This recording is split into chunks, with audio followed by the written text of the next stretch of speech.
Gaji MBB Ambassador sebulan naik RM500 tau. Dan ini bukan gimmick. Saya ulang sekali lagi ya, ini bukan gimmick. Tugas MBB Ambassador ni bantu memperkasakan orang awam dengan maklumat kesihatan terkini, supaya mereka ni boleh buat keputusan sendiri terhadap masalah kesihatan yang mereka hadapi sekarang ni. Dengan maklumat yang kita berikan, kita telah buka ruang untuk mereka memilih dan buat keputusan yang tepat berdasarkan servis dan produk MBB itu sendiri. Semasa kita ubah hala tuju mereka yang memerlukan khidmat kita, kita juga bantu ubah hala tuju status kewangan kita. Saya berikan 2 contoh sahaja dulu. Ini Puan Fat, ini Tuan Khairi. Mereka dua ni adalah klien MBB dan mereka pernah rasa apa yang klien MBB rasa sekarang. Puan Fat mulakan kerjaya sebagai MBB Ambassador pada bulan 11 2022, manakala Tuan Khairi pada bulan 9 2023. Boleh tengok dekat sini pendapatan bulan pertama daripada orang ni. Puan Fat bulan pertama buat RM180 sahaja, manakala Tuan Khairi buat RM250 sahaja. Memang nampak sikit, tapi bab duit mereka orang ni tolak tepi dulu. Sebab mereka tahu rasa macam mana sakit kena GGA ni. Yang penting klien boleh recover dengan cara yang betul. Mereka orang ni ECG tu tak payah cakap dah, berkali-kali. Ubat dengan suplemen, dah boleh buka farmasi dekat rumah. Segala jenis coach pemakanan semua dah ikut. Last kali jumpa Alfai, lepas tu praktis MBB tu, baru boleh recover. Sebab tu mereka ni percaya dan nak tolong yang ada masalah ni bersungguh-sungguh. Buat MBB Ambassador ni, dia bukan kerja senang. Kena ada dedikasi, kena ada komitmen untuk bantu keluarkan klien tu daripada stage sakit kepada stage sembuh. Hari demi hari, bulan demi bulan, bantu mereka yang ada masalah kesihatan gastrik ke anxiety ni. Kita boleh tengok nah, ini pendapatan bulanan Puan Fat, RM11,000 Malaysia sebulan. Dan ini pendapatan Tuan Khairi, RM3,000 sebulan. Nampak seronok kan? Tapi itu bukan keseronokan sebenar. Keseronokan sebenar adalah bila Puan Fat dan Tuan Khairi ni mampu membentuk komuniti yang peka dengan maklumat kesihatan terkini, supaya mereka ni boleh jaga orang sekeliling pula tau. Dan itu adalah keseronokan sebenar. Kesimpulan dia adalah MBB Ambassador ni bukan kita hanya nak buat duit.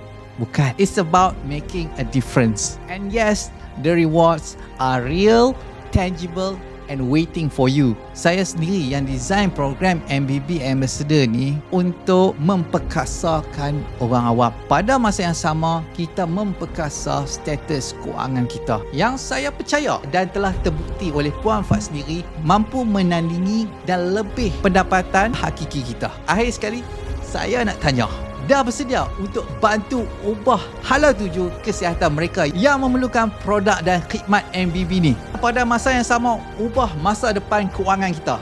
Kalau ya, selamat datang ke MBB Ambassador.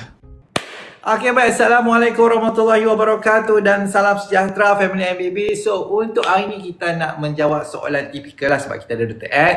So, Dr. Ed boleh bantu kita untuk menjawab soalan-soalan berkenaan dengan isu dengan GGA ni yang ramai orang alami. So, untuk soalan pertama, soalan pertama ni berkenaan dengan isu hyperthyroid lah. Thyroid, TSH, hormon thyroid TSH yang rendah. Hai, siapa sini bacaan thyroid dia rendah ni maksud dia bacaan TSH, thyroid stimulating hormone.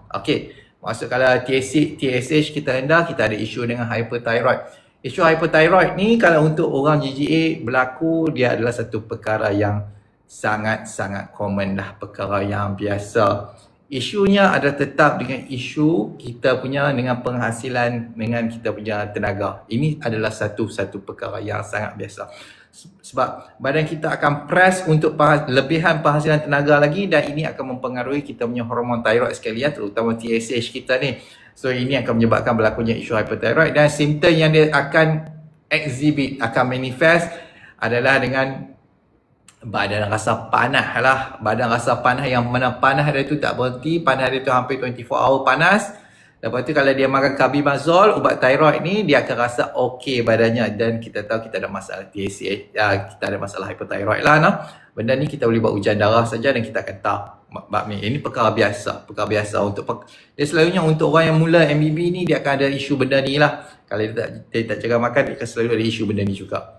Okey, baik. So, kita tengok soalan daripada, tadi saya nampak ada satu soalan tadi.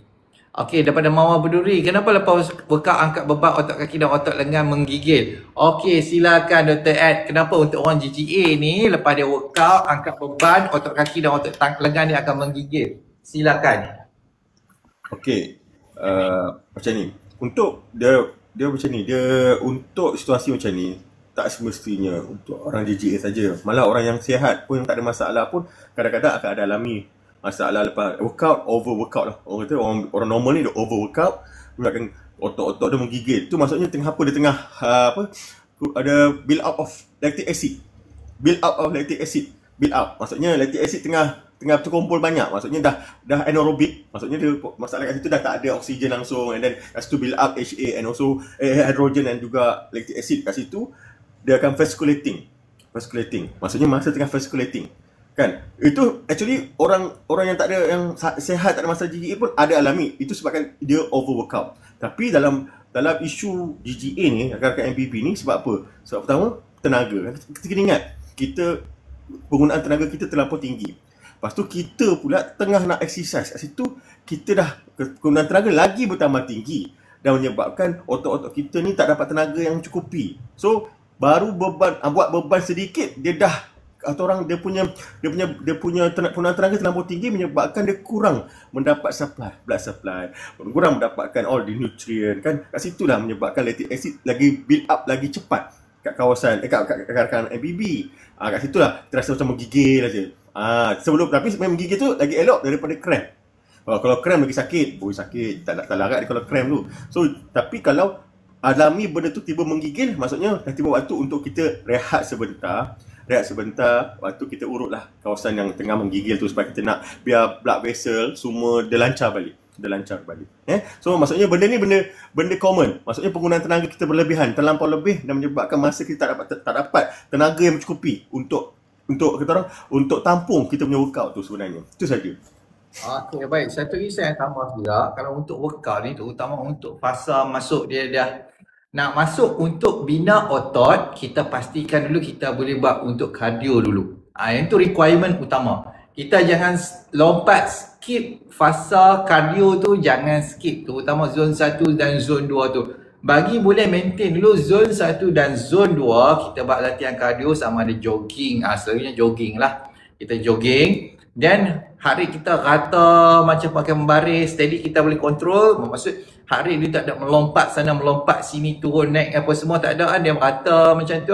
Lepas tu kita boleh tidur malam dengan tak ada masalah apa-apa, tak ada terkejut, tak ada terganggu apa semua, dan baru kita proceed dengan fasa bina otot. Jangan skip fasa cardio tu, kena buat juga nah. Cardio lepas, bila kita boleh maintain cardio tu saja, dan kita tambah untuk weight training dekat atas dia. Nah. So bila kita, dan satu saya ingatkan, waktu masuk fasa cardio ataupun kita dah tambah dengan bina otot ni, jangan makan kurang. Ni saya yang pesannya, jangan makan kurang. Lagi sebab dia dah selesa sebelum masuk fasa cardio ataupun fasa bina otot tu, dia dah boleh buat makan 2 kali sehari, dan dia berharap dia boleh maintain 2 kali makan sehari tu untuk terus boleh perform masa dia buat cardio, masa dia bina otot tu. Jangan mengabut, tak boleh jangan buat. Waktu terutama untuk orang GGA ni, bila masuk fasa cardio, masa bina otot ni, makan mau banyak. Nak upkan, tinggikan untuk kita punya karbohidrat, tak ada isu Lebihkan karbohidrat, lebihkan protein, tak ada masalah. Jangan buat untuk diet tak makan karbohidrat, tak makan nasi untuk masuk fasa bina otot ni. Tak akan boleh perginya, tak akan boleh pergi. Even untuk orang yang workout proper untuk nak bina otot ni, dia akan lebihkan karbohidrat. Kalau tidak, badan dia tak ada power untuk nak push exercise yang lebih susah. Bila kita tak boleh push exercise yang lebih susah, maksudnya kita punya progress tu akan plateau. Plateau ni maksud dia sampai ke dekat situ sahaja. Tiada penambahan otot baru, tiada penambahan dekat dia punya stamina, tak ada. So Waktu fasa bina otot, fasa kardio ni, kita makan tu bagi banyak lagi nah. Kalau tidak sekali dia trigger. Okey. Lepas tu satu lagi, kalau waktu bina otot tu, jangan buat lebih daripada kita punya kemampuan. Sebab dia tak serang waktu tu. Dia tak serang waktu tu. Dia serang sama ada esok ataupun lusa tu dia akan serang. Bermaksud daripada delayed onset muscle soreness. Kita panggil sebagai DOMS. DOMS ni bermaksud bila kita berlakunya pengumpulan lactic acid ataupun kerosakan mikro pada kita punya otot, dia kena repair kawasan tersebut. Dan benda ni makan banyak tenaga dan benda tu dia sakit, dia akan rasa lengah-lengah. Dan kita tahu bila stres, yang ni semua stres lah, sakit, nak kena repair tu semua stres. Dan kita tahu stres sama juga tenaga. Kalau kita tak cukup, kalau kita kita punya stres tu melebihi daripada kemampuan tubuh untuk cater kepada stres tu, kita akan jadi kain buruk. Jangan buat macam tu, sebab kalau jadi kain buruk, dia akan limitkan kita punya tenaga, kita akan rasa miserable langsung. Bermaksud kita dah hilang tenaga yang sebelum tu kita duk gain, kita dah dapat boleh tidur malam, boleh makan lebih sikit ataupun boleh buat makan 2 kali sehari, dah kena makan kerap dah. Tidur yang sebelum ni kita boleh tidur dengan selesa, dah start terganggu dah start terkejut. Sebelum ni kita boleh buang air besar, okey, dah jadi sembelit balik. So kita tak mahu perkara tu berlaku nah. Okey. Okey, Sat, kita tengok Sat. Soalan tadi ada soalan tadi. Soalan daripada siapa ni? Sat. Kita scroll. Okey, Duaisha, saya perut panas pedih. Perut sebelah kiri sering berbunyi, tekak panas pedih juga, mata kabur. Ini isu dengan kita punya acid reflux. So dia akan jadi perut sebelah kiri sering berbunyi. Berbunyi tu berbaritmi, bermaksud kemutan usus perut, kemutan usus kita tu dia ke depan, ke belakang. So dia akan menyebabkan rasa sering berbunyi, tekak panas pedih juga sebab acid reflux. Mata kabur disebabkan oleh isu kalau berlakunya peningkatan, kalau kita ada trigger macam ni, dan kita akan trigger untuk penghasilan adrenalin, dan adrenalin juga akan mengganggu kita punya saraf mata kita, menyebabkan dia jadi kabur. Kalau nak jadi gatai, itu isu dengan histamin. Histamin dia jadi gatai sekali nah. So kita tengok lagi soalan kat sini sebelum kita jawab soalan daripada dia. Okey. Makan 2 pinggan nasi okey ke Tok Momoh dalam fasa kardio weight training? Okey. Dia ikut orang tu. Kalau orang tu dia rasa lapar lagi dan perlu makan. Terutama protein, kena cukup protein juga. Dia kalau nak buat muscle ni, protein kena ada, karbohidrat ni kena ada. Sebab karbohidrat ni akan drive protein tu kepada kita punya muscle. Asid amino ni kepada kita punya muscle untuk kita bina balik. Untuk proses bina otot ni, dia perlukan tenaga. Tanpa tenaga yang mencukupi, kita tak dapat bina otot walaupun kita makan protein banyak. Saya tengok soalan lagi. Kenapa, ni soalan ni saya pass kepada Dr. Ed. Kenapa bila angin rasa macam, sebelum tu, produk terbaru pada MBB, Half-Five Kids. Ni untuk Half-Five untuk kanak-kanak kalau ada masalah sembelit ataupun dah start develop untuk masalah angin, susah nak berak ke apa semua kan, perut tak selesa kan, bolehlah bagi untuk Half-Five Kids ni. Sebab Half-Five Kids ni dia lebih halus, dia lagi sesuai untuk kanak-kanak. Half-Five biasa tu agak kasar, dia sesuai untuk orang dewasa. So Half-Five Kids ni sesuai untuk kanak-kanak. Sekarang ni tengah promo, boleh buat belian pada Dietec. Silakan. Kalau ada budak-budak umur 5 tahun ke 12 tahun yang ada masalah sembelit kerap tu kan, yang ni lah dia bagi kat dia, confirm berak lepas tu. Okey. Soalan kepada Dr. Ed dulu. Kenapa bila angin rasa macam kena serangan jantung? Silakan Dr. Ed jawab soalan ni. Okey. Dia macam ni. Kalau dalam turut medical, doktor selalu akan risau kalau orang datang dengan gastrik. Sebab gastrik ni, sakit ulu hati ni, dia salah satu simptom yang lebih kurang sama macam orang sakit jantung. Okey. Dia sebenarnya ada beberapa sebab. Pertama sekali lah, saya kata kalau dia berkaitan dengan perut kita. Perut kita, dia vagus nerve kan. Kita panggil vagus nerve lah. Vagus nerve maksudnya saraf yang supply kita punya penghadaman kita. Seluruh penghadaman kita disupply oleh vagus nerve. Jantung pun disupply oleh vagus nerve. So, apabila penghadaman kita tak lancar, maksudnya vagus nerve ni pun tak lancar. Orang kata bahasa mudah, tak lancar juga. So, jantung kita pun jadi tak lancar juga. Bahasa mudah lah tak lancar. So that's why kadang-kadang kita rasa macam laju. Jantung laju guduk. Bila perut kita rasa macam pedih, tiba-tiba jantung kita laju.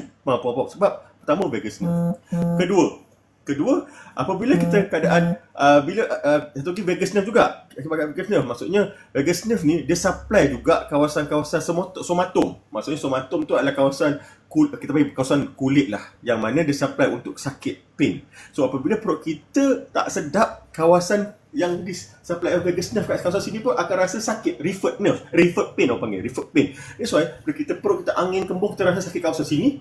So dia akan mas juga dengan jantung. Kita rasa macam sakit kat sini juga, sebab ini adalah vagus nerve juga. So ada dua lah vagus nerve lah. Kedua, apabila kita stres, pertama apa yang akan tarik?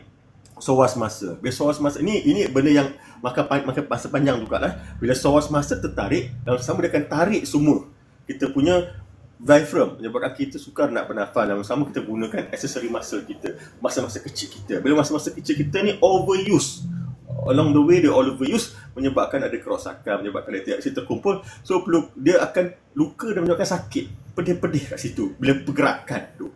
So kat situ pun boleh kita menyebabkan kita rasa macam sakit jantung ke tak, tapi sebenarnya actually bukan sakit jantung, tetapi sebabkan psoas muscle kita yang tegang terlampau lama, yang menyebabkan kita menggunakan accessory muscle ni untuk bernafas. So masa-masa kecil ni luka, masa-masa kecil ni terlampau tegang, masa-masa kecil ni dia build up lactic acid. So kat situ menyebabkan dia akan sakit kan. So kadang-kadang sama juga rakan-rakan MBB dia ada masalah angin ni, dia ada juga akan masalah costochondritis. Costochondritis ni adalah dia actually benda yang sama, disebabkan force muscle tegang. Costochondritis adalah inflamasi dekat otot-otot antara tulang rusuk kita ni. So benda ni benda yang common yang terjadi kepada rakan-rakan MBB lah. So kat situ kita akan risau, sakit jantung ke tak. Tapi anda kata benda terjadi, pergi dulu emergency. Pergi juga dulu emergency. Rule out dulu, doktor akan buat ECG. Kalau ECG normal, alhamdulillah tak ada apa-apa. Tapi kalau ECG doktor rasa macam merisaukan, dia akan observe pada kurang setengah jam, sejam dia akan buat ECG lagi. Kalau dia risau lagi, dia akan ambil trop T. Kalau semua normal, alhamdulillah tak ada apa. Maksudnya betul lah, itu adalah masalah gastrik kita sahaja. So benda tu dah tahu dah. So apa-apa pun kita kena rule out dulu. Jangan kita buat interpretasi sendiri. Walaupun kita rasa macam jantung ni samalah dengan gastrik kot. Sebab doktor pun memang selalu akan miss benda ni. Doktor pun selalu akan miss benda ni. Benda ni kesilapan yang kata orang agak common terjadi. Dia miss. Doktor kata gastrik je. After besoknya tiba datang balik, kena jantung rupanya, betul-betul jantung. So benda ni tak. Kalau kita risau, pergi dulu ED, rule out dulu jantung. Kalau tak ada apa-apa jantung, alhamdulillah kita dah tahu dah gastrik. Kita fokus kepada nak treat kita punya masalah di gastrik kita tu. So itu dah penjelasan dia, kenapa dia sama sakit dia. Okey, baik, terima kasih Dr. Kalau kita makan pro tapi berak cair, bermaksud pro tu tak sesuai atau usus kita tengah repair. Pro tu maksud probiotik ke ataupun Happy D Pro ni ke ataupun Real C Pro. Okey, apa maksud dengan pro tu? Sebab kalau probiotik ni dia kalau untuk untuk peringkat permulaan memang tak sesuai. Nak ambil probiotik terus tak boleh, dia kena mulakan dengan prebiotik dulu. Okey, saya tengok lagi. Okey, assalamualaikum Tok Moh dan doktor, nak tanya tangan kanan jadi kebas bila bawa motor lama. Silakan Dr. Ed, kenapa tangan dia jadi kebas ni? Ini sama juga penggunaan tenaga lah, semua dah penggunaan tenaga. Lagi tu bila kita orang ride motor lama-lama, tangan kita tak bergerak. Satu lagi kat situ, tak bergerak kan kat situ pun. Kalau orang normal pun kadang-kadang kebas. Tangan dia kebas sebab tak lama tak bergerak. So dia kena gerak-gerak dengan tangan dia. Tapi untuk orang rakan GGA yang ada masalah GGA ni, penggunaan tenaga dia berlebihan lagi. Kenapa? Satu lagi kenapa? Sebab saraf all this function dia tak fokus kepada periferi. Sebab kita tengah berada dalam stres, kita berada dalam mode sympathetic dominant, menyebabkan semua tenaga, semua peredaran darah, semua nerve, kata orang nerve function akan dioptimas kat mana? Jantung, dekat paru-paru, dekat otak kita, dekat kidney kita. Kidney kita pun kurang sebenarnya kan. So kat daripada jantung, paru-paru dengan otak. So semua peredaran darah, nerve semua akan fokus kat situ. So that's why kat all this periphery kurang peredaran darah sedikit, kurang nerve punya sensitivity sikit. That's why rakan-rakan AB sering mendapat kebas-kebas kat tangan, kat ujung kaki semua. Sebab kita berada dalam mode sympathetic dominant, fight and flight. So penggunaan tenaga ni difokuskan kepada organ-organ yang lebih penting untuk kita teruskan kehidupan kita. Okey, baik. Terima kasih Dr. Ed. So macam mana tahu berapa protein kita perlu makan dalam fasa kardio dan bidang masa? Dia macam ni sahaja. Kalau untuk dia ada certain calculation dia, setiap kilogram berat kita perlukan 1.1 gram untuk protein. Bermaksud dia bukan maksud 1.1 gram daging tu. Tak, daging ni compose of protein, fats dengan air semua sekali tau. So apa contoh macam saya untuk sekarang ni saya tengah buat proses bina otot yang agak orang kata agak serius Saya perlu makan sekurang-kurangnya sehari 400 gram daging masak. 400 gram daging yang bila ditimbang dia tu dalam keadaan daging mentah. So bila kita masak dia akan mengecut lah saiz dia tu. Okey, lepas tu setiap kali meal saya kena makan sekurang-kurangnya dalam tu 200 gram untuk karbohidrat. Yang tu bila kita serius, betul-betul serius untuk bina otot lah. Tapi kalau macam random ni, kita tengok saiz pinggan aja lah, senang. Bila kita masuk fasa bina otot ni, buat je 50-50, tengok kat pinggan tu kan, 50 karbo, 50 lauk. Settle lah, buat macam tu sahaja. Kalau nak spesifik lagi, boleh tengok dekat internet, ada Google, dekat YouTube pun ada, tanya ChatGPT pun boleh. Kita ambil berat kita, saiz pinggang kita, lepas tu kita bagi kita punya target. Kita nak sekian, then dia akan calculate kita berapa jumlah protein yang kita perlu makan. Lepas tu dari situ kita boleh convert pula. Okey, jumlah protein aku perlu intake banyak ni. Okey, so convert masuk dalam bentuk daging, dalam bentuk ikan, dalam bentuk apa sekalipun kita convert. Dan baru kita tahu jumlah yang berapa banyak kita perlu makan sehari. Iaitu untuk orang kata serius punya bodybuilding lah kita nak buat. Boleh tengok kat YouTube ada, dekat ChatGPT pun boleh tanya, dekat Google pun kita boleh tanya sekali, dia akan keluar. Sekarang Google pun dah ada AI dah. Okey, asal aku nak tanya GGA ni berapa lama boleh baik? Beralma boleh baik. Beralma tu apa dia? GGA and beralma boleh baik. Malam susah nak tidur malam selalu terjaga-jaga. Soalan macam ni, berapa lama boleh baik ke? Malam susah. Dia untuk nak recover pada GGA ni, dia kena ambil masa. Dia adalah isu dengan disfusi hipokampus yang menyebabkan gangguan pada tubuh untuk regulasi tenaga. So kalau kita boleh tengok pattern untuk orang ada masalah GGA ni, kebanyakan isu tenaga sahaja. Dia tak boleh hadap stres, dia tak boleh terkejut, dia tak boleh marah lebih sikit, dia tak boleh angkat benda berat, dia kena makan kerap. Dia semua isu bab tenaga saja. Cuma cara manifestasi dia tu menunjukkan diri dia adalah dalam bentuk masalah perut, masalah otot dan juga masalah mental. Itu je lah. So kalau malam susah nak tidur yang malam selalu terjaga-jaga, kalau untuk Cik Zati 807 minta kontak untuk Dietec. Dietec Cik Zati, dan Dietec Cik Zati akan ajar macam mana cara untuk tidur semula tanpa terjaga-jaga ni. Nanti dia akan bagi step by step apa perlu buat Okay. Okay, Ustaz, kita jawab soalan balik, Ustaz. Baru jawab satu soalan tadi. Ustaz Okay. Kalau lambat, soalan nombor 2 ni kan. Kalau lambat makan, jadi kembung, jadi pening, jadi kabur. Lepas makan pun masih tak selesa. Ni untuk orang lepas makan pun tak selesa. Kalau lambat sikit makan, saya jadi kembung, sebu, senak, sakit kepala, pening melayang, pandangan macam kabur. Bila dah makan pun masih rasa kembung. Lepas tu rasa macam tak cukup nafas. Lepas tu hidung macam flu. Ini sakit apa sebenarnya? Inilah orang tu kata masalah GGA. Dia kata kalau lama makan, dia jadi kembung, sebu, senak, sakit kepala, pening melayang, pandangan macam kabur. Ini semua isu dengan tenaga sahaja. Bila tubuh untuk orang masalah GGA ni kan kita ada masalah penurunan berat badan. Apa yang turun adalah berat otot dan berat air. Bila berat otot maksud kita kehilangan simpanan glycogen, iaitu simpanan tenaga kita.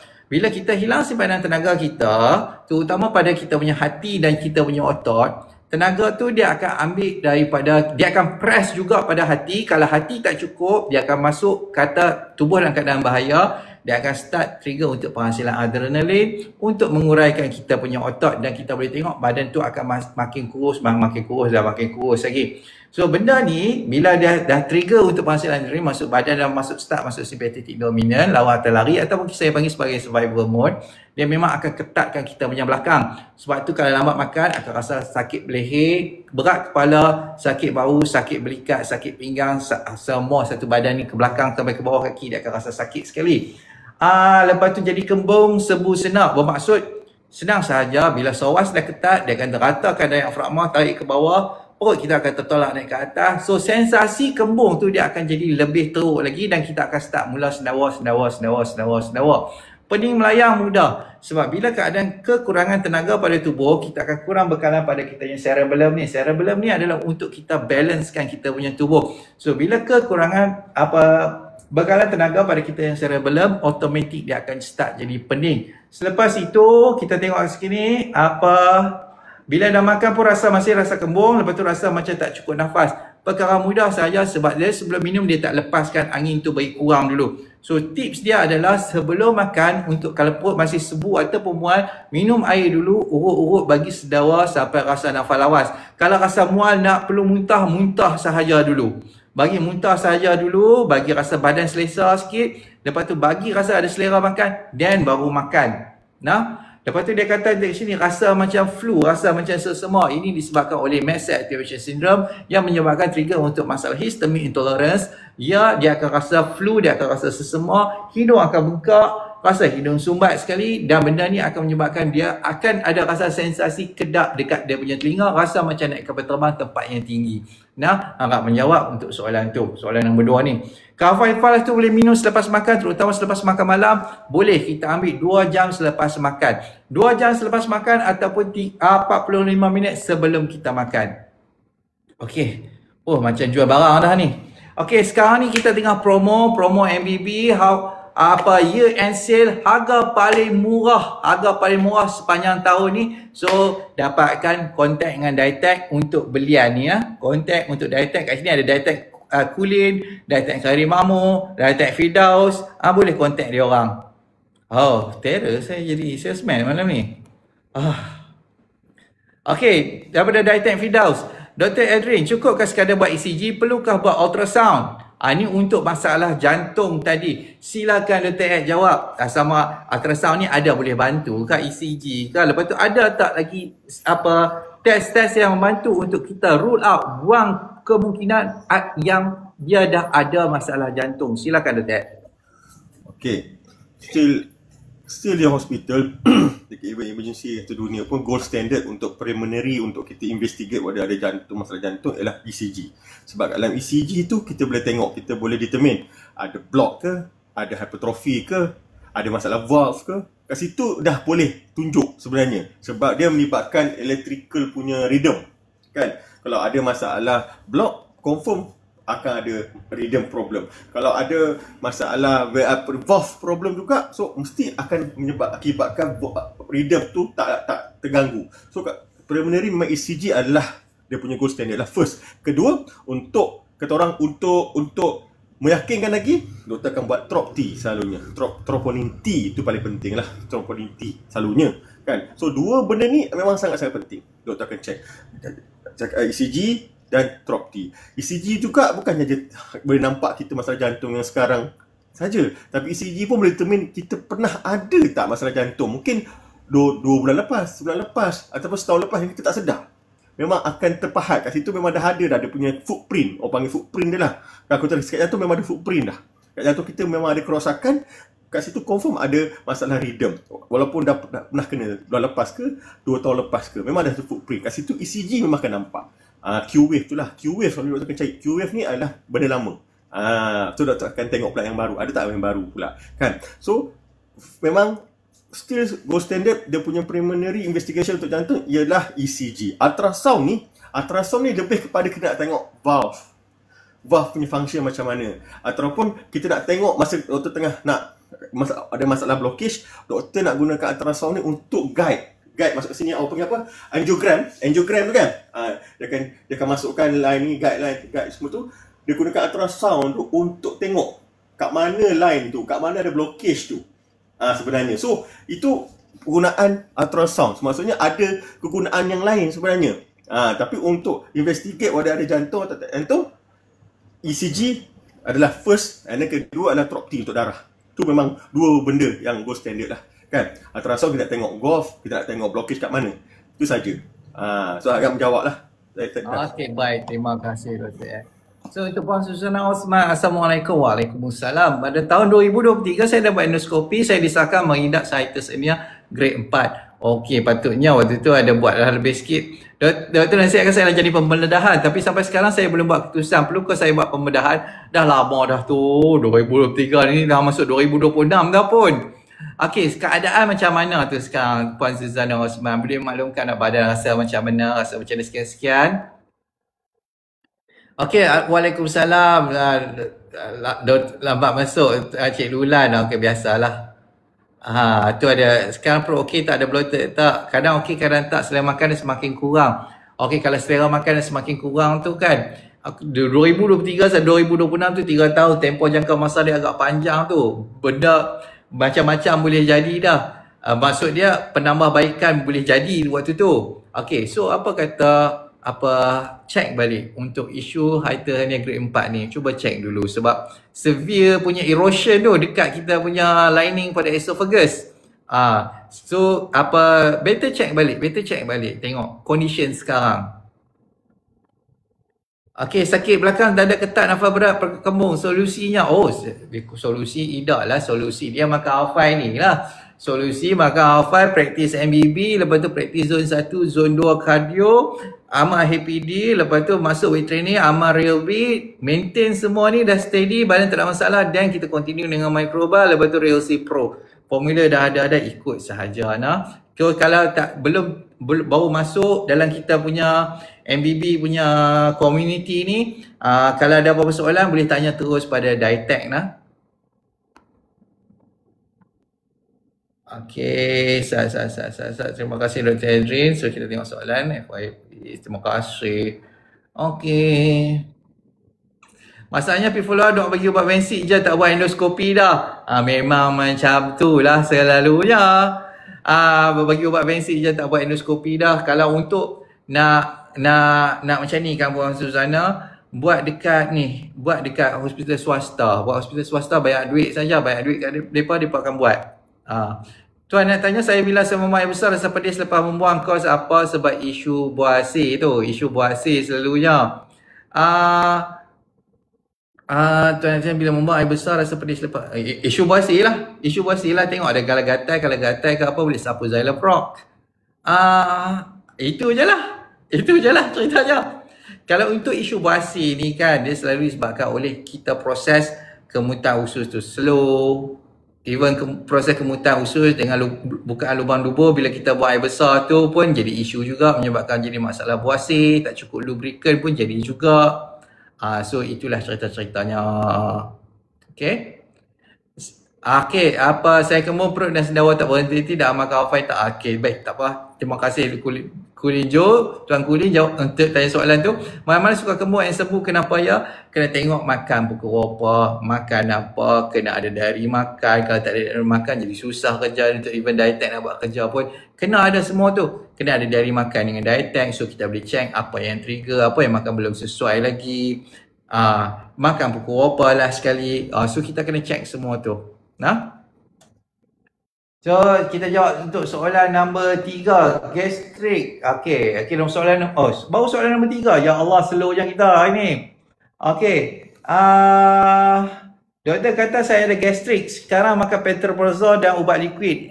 Liquid tu MMT lah, magnesium trisilicate, ubat kapur. Dulu ulu hati perut sangat sakit sampai ambil injection tramadol dan ranitidine. Okey. Sekarang perut tak sakit tapi malah selalu rasa sejuk dari ulu hati dan dada tak selesa, kepala rasa melayang. Ada yang sama susah nak tidur sebab rasa sejuk di ulu hati, dan ada susah nak tidur sebab rasa sejuk dan panas di ulu hati dan dada.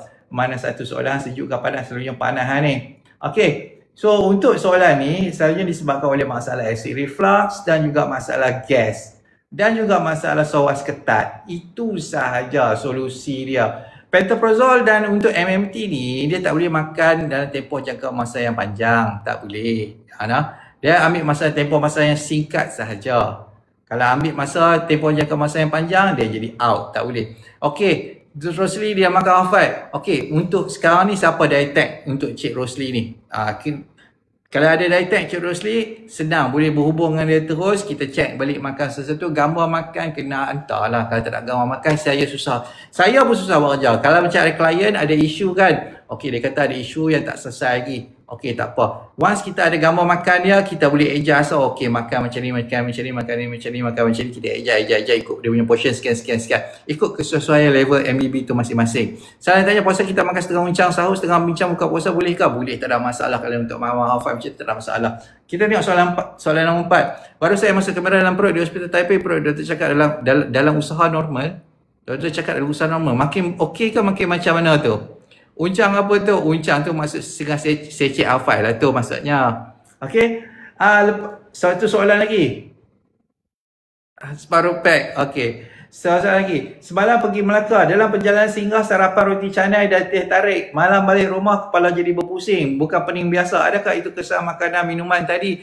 Okey, baik. Ini soalan kepada Dr. Ed ni. Sebab apa dia makan roti canai dengan teh tarik tu malam tu dia jadi wang, jadi sasau. Silakan Dr. Ed. Okay, dia actually ada dua sebab. Pertama makanan tu, kedua adalah sebab penat. Penat lah, stres duduk lama bawa kereta tu. Pertama sebab makanan tu, kalau kita tahu kita guna makan roti canai tu tepung. Kedua roti canai teh tarik tu ada apa? Ada susu pekat tu. Benda ni yang menyebabkan masalah penghadaman lagi teruk. Bila masalah penghadaman teruk, datanglah all these symptom kan. Pertama. Kedua, kita drive lama. Orang ada masalah yang DGA ni, dia soas dia sentiasa ketat. Lagi-lagi bila duduk dengan kereta, kita kadang duduk tu, soas kita bertambah ketat lagi. Sebab dah tegang lagi, kita nak duduk tu. Kita nak bawa kereta lagi, nak tekan minyak lagi. Kat situ soas kita bertambah tegang. Bila tambah tegang tu stres. Bila stres naik, CRH naik, kolesterol naik, tak cukup kolesterol, adrenalin naik, kat situlah datang all this thing, melayang, rasa macam jantung laju, rasa macam berkabur semua benda ni sebab stres. Bawa kereta tu, kedudukan kita, postur badan kita tu ada stres juga untuk kita sebenarnya. Kan kepenatan buat kita penat juga, kita pun stres. So ada dua sebab, pemakanan kita dan juga journey membawa kereta tu sendiri adalah stres juga. Itulah sebab dia. Baik, terima kasih Dr. Ed. Satu baca Dr. Ed malam kan ada dua. Satu bab makan, satu sebab memandu lama. Okey, baik saya explain Macam Dr. Ed malam kan tadi. Saya nak bagi orang tahu punca berlakunya masalah kecil manis yang paling champion sekali dekat Malaysia adalah disebabkan oleh makanan bertepung. Kuih, roti canai, roti apa segala jenis benda ni. Walaupun roti keto ke, non-gluten ke, apa buat pada tepung beras ke apa semua, itu adalah punca berlakunya masalah kencing manis yang paling champion sekali dekat Malaysia ni. Bukan sebab makan gula ni. Dia sangat-sangat kurang isu dengan telan gula ni dengan makan benda bertepung ni. So, kalau makan roti canai, dia macam ni. Satu benda. Kalau saya pergi kedai makan kan, pagi-pagi kan, saya daripada rupa bentuk orang tu, tengok pada muka dia, tengok pada badan dia, saya dah tahu dah dia akan order apa. Saya tahu kalau tengok makan gemuk semacam badan besar ni, tengok muka macam lebam-lebam kurang sihat ni, saya dah tahu dah ayat dia akan order apa. Dia mesti akan order teh tarik punya, confirm dan pasti dia akan order teh tarik. Lepas tu makan dia akan, kalau kedai tu ada roti canai, dia akan order roti canai sekali lah. Benda tu combination yang cukup cemerlang untuk mampu dengan cepat. Dia memang cukup cemerlang.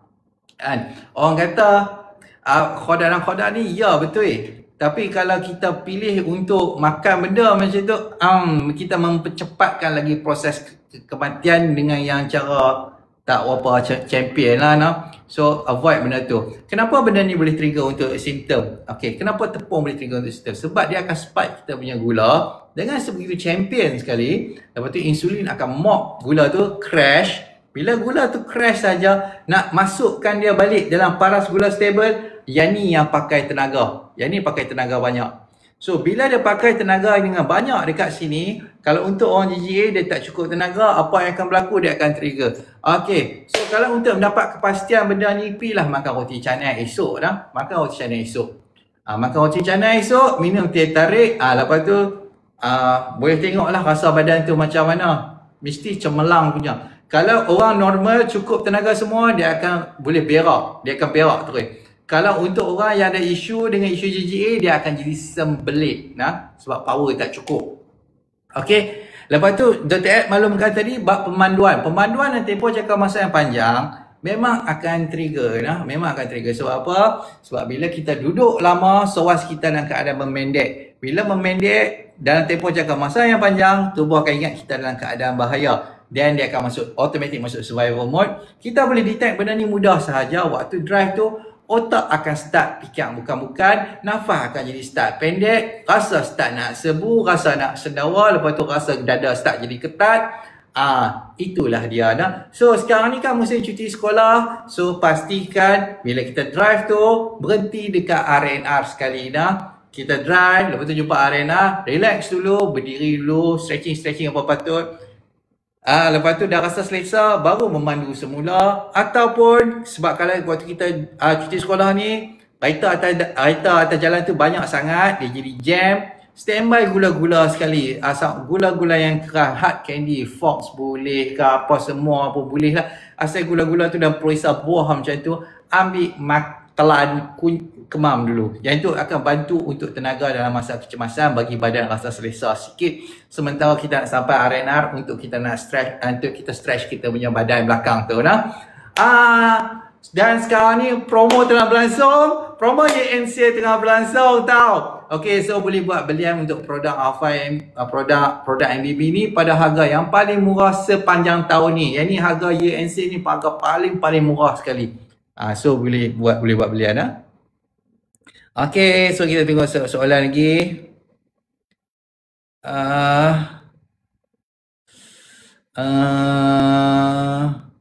Okay, Tuan Wan, saya makan rebis lepas makan malam boleh ke? Boleh, tak ada masalah. Sekarang dada ada rasa bunyi macam bunyi di perut dan ulu hati, angin ke tu? Silakan Dr. Ed jawab sikit persoalan ni. Dia rasa ada bunyi macam Puan Samsia rasa ada macam bunyi di perut dan ulu hati, angin ke tu? Silakan Dr. Ed. Okay, kalau macam ni saya kena tanya dulu Puan Samsia. Bunyi dia macam mana? Bunyi kruk-kruk ke? Tu kedua soalan saya tanya. Bunyi wheezing. Wheezing ke? Lepas tu saya nak tanya, ada rasa macam susah nak nafas ke? Sesak nafas ke?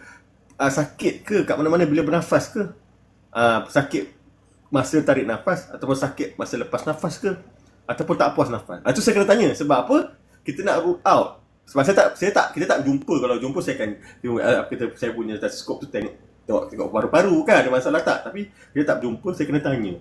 Sini adalah simptom-simptom. Andai kata dia ada kaitan, ini bukan nak merisaukan, cuba nak bagi tahu. Kalau bunyi-bunyi tu dia terjadi lepas kita demam. Contohnya kita ada demam dalam 3 hari lepas demam. Lepas tu sesama, lepas tu ada rasa batuk-batuk kuat sikit. Lepas tu nafas rasa macam tak apa sedap. Contohnya kan.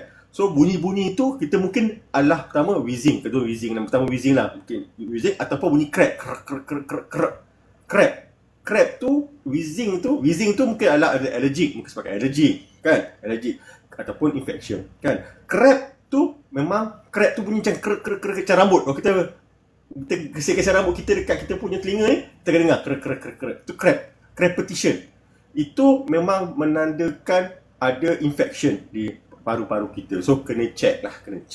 Tapi kalau semua benda tak ada, bunyi tu macam bunyi angin, bunyi macam guruk-guruk, macam gudu-gudu angin tu, saya rasa itu bukan bunyi kat paru-paru kita. Saya rasa lebih kepada kita orang dia resonance daripada perut kita saja. Kita rasa kat paru kita sampai sebenarnya kat perut kita sahaja. Kan, so tak perlu risau. Tapi kalau benda-benda tu ada macam saya kata tu, pergi jumpa doktor dulu. Biar doktor check betul-betul kita punya paru-paru. Kalau tak ada, alhamdulillah tak ada masalah apa-apa. Jangan risau. Ada berlaku kecurian ke apa tu, Dr. Tahu. Cuba tengok asal depan-depan klinik tu kau apa ke?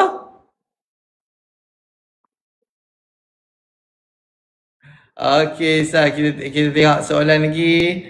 Okey, Tuan Muhammad Wan. Stress drive heart rate naik tak Tuan? Of course, dia macam ni dah.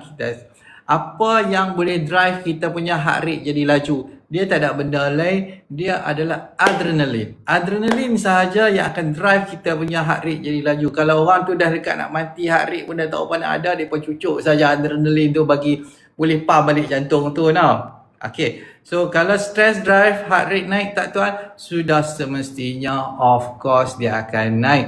Okay, sakit perut heart rate bukan debat laju. Heart rate pun sama jugalah. Sama juga. Okey, sakit perut sebelah kiri sampai dada, sakit belakang sampai ke pinggang, selalu senawat yang rasa pening melayang, ini adalah perkara biasa untuk orang ada masalah GGA nah.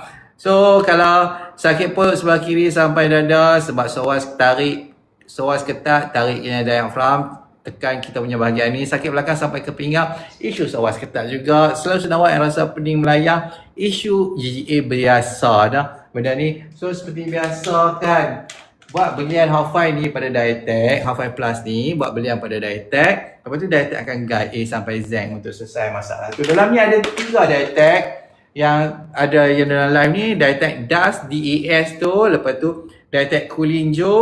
Lepas tu Diatech Khairi Mamu. Ada, boleh contact dia orang ni.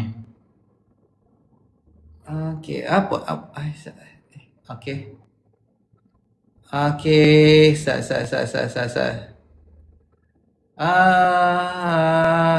drive heart rate naik tak? Okey. Bukan bunyi nafas macam bunyi lapar dalam perut. Okey, betul itu. Kalau kita makan sesuatu makanan lepas tu trigger angin, maksudnya makanan tu tak compatible dengan kita ke? Dia bukan tak compatible. Maksud benda tu dia memerlukan kita punya penggunaan lebihan lagi daripada kita punya badan, yang mana badan kita tak boleh nak mencukupkan. So memang dia akan ketatkan dengan soas, tarik ke bawah, menyebabkan sensasi angin tu terasa lebih lagi nah.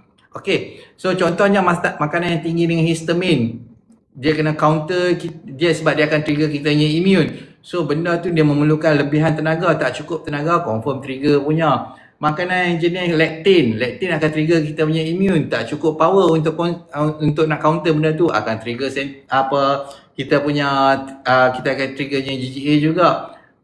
Lectin ni benda pada kacang-kacang lah.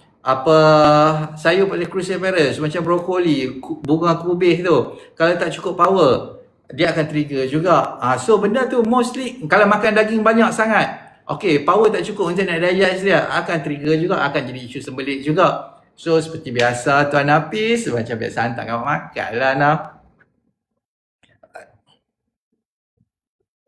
Macam mana nak lawaskan sembelit? Cubalah Halfai Plus ni. Okey, cuba Halfai Plus ni buat belian pada Diatech, sebab pastikan buat belian pada Diatech sebab Diatech akan guide A sampai Z untuk masalah sembelit tu nah. Apa perlu buat kalau makan Halfai Plus, lepas tu makan tetap isu sembelit juga. Okey, kita kena ambil lah tool untuk membolehkan kita buang yang najis keras tu, bagi lepas dulu. Lepas tu kita tengok kondisi macam mana, sama ada perlu kalau tool ataupun tak dah. So benda tu kita kena tengok. Nak atasi buasir macam mana? MBB elok-elok nah. Lepas tu Abang Halfai. Lepas tu kena bersenam. Zon 1, zon 2 cardio, happy D. Lepas tu bina otot, real B. Lepas tu start ambil microbal dan real C. Semua dah ada dah. Semua dah ada dah. Kalau tengok saya punya testimoni yang dekat 200 tu, yang mana saya rajin buat tu kan, untuk isu buasir, untuk isu sembelit, semua dah ada dekat situ. Boleh tengok nah. Okey. Saya tengok balik. Lag tadi tak dengar doktor jelaskan. Bunyi di dada bukan bunyi nafas, bunyi macam lapar dalam perut. Silakan doktor jelaskan lagi. Tak dengar tadi lag. Okey, Puan Ustaz kata tadi dah pergi hospital, doktor kata paru-paru tak ada masalah. So tak ada masalah paru-paru. So saya rasa lebih kepada bunyi resonan saja. Resonan dari perut kita pergi ke atas, tak ada masalah pun. Sebab paru-paru kita adalah udara kan boleh resonan bunyi kan, macam gua kan bunyi kan. So benda tu benda lain, benda tak ada masalah. Sebab doktor dah pergi hospital, doktor kata paru-paru tak ada masalah. So bukan masalah paru-paru, lebih pada kita punya perut yang resonate bunyi daripada usus kita tu. Paru-paru kita resonate bunyi daripada perut kita. Resonate ni apa doktor Ed? Kok bahasa susah sangat nak faham. Kita resonate tu bahasa Melayu biasa, standard pakai. Bergema kan, bergema kan maksudnya kan, bergema lah maksudnya. Kalau tak silap saya resonate, bergema.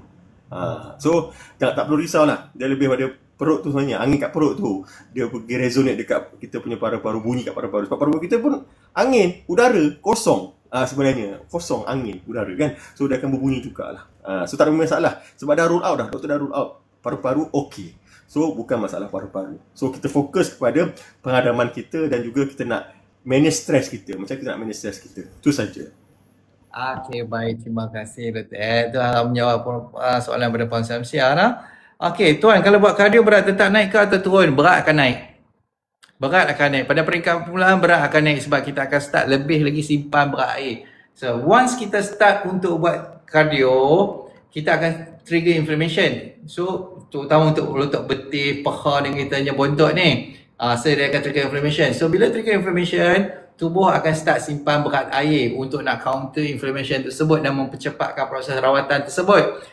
So kita akan naik berat untuk sementara waktu. Selepas beberapa ketika badan dah boleh start adapt dah dengan kita punya training tu, berat akan start turun. Nah, okay. So kalau untuk kurus, nak kurus, kita bukan, okay, dia ada dua pilihan nak kurus ni. Sama ada kita buat cara yang tak apa nak cerdik sangat, maksud kardio kalau nak kurus kena buat everyday sekurang-kurangnya 10 kilo ke atas.